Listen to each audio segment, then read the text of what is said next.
Believe you can and you're halfway there.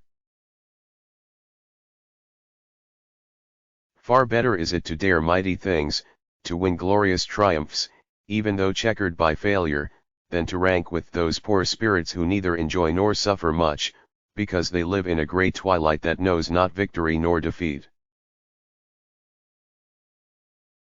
The most important single ingredient in the formula of success is knowing how to get along with people.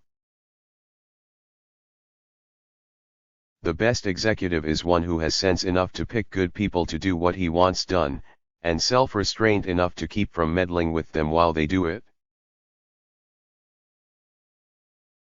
The only time you really live fully is from 30 to 60. The young are slaves to dreams, the old servants of regrets. Only the middle-aged have all their five senses in the keeping of their wits. It behooves every man to remember that the work of the critic is of altogether secondary importance, and that, in the end, progress is accomplished by the man who does things. Rhetoric is a poor substitute for action, and we have trusted only to rhetoric. If we are really to be a great nation, we must not merely talk, we must act big. If there is not the war, you don't get the great general. If there is not a great occasion, you don't get a great statesman. If Lincoln had lived in a time of peace, no one would have known his name. In any moment of decision, the best thing you can do is the right thing, the next best thing is the wrong thing, and the worst thing you can do is nothing. Nobody cares how much you know, until they know how much you care. Far and away the best prize that life has to offer is the chance to work hard at work worth doing. If you could kick the person in the pants responsible for most of your trouble, you wouldn't sit for a month.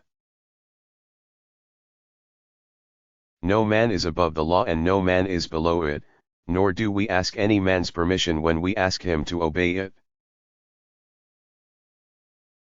It is only through labor and painful effort, by grim energy and resolute courage, that we move on to better things. The things that will destroy America are prosperity at any price, peace at any price, safety first instead of duty first, the love of soft living, and the get-rich-quick theory of life.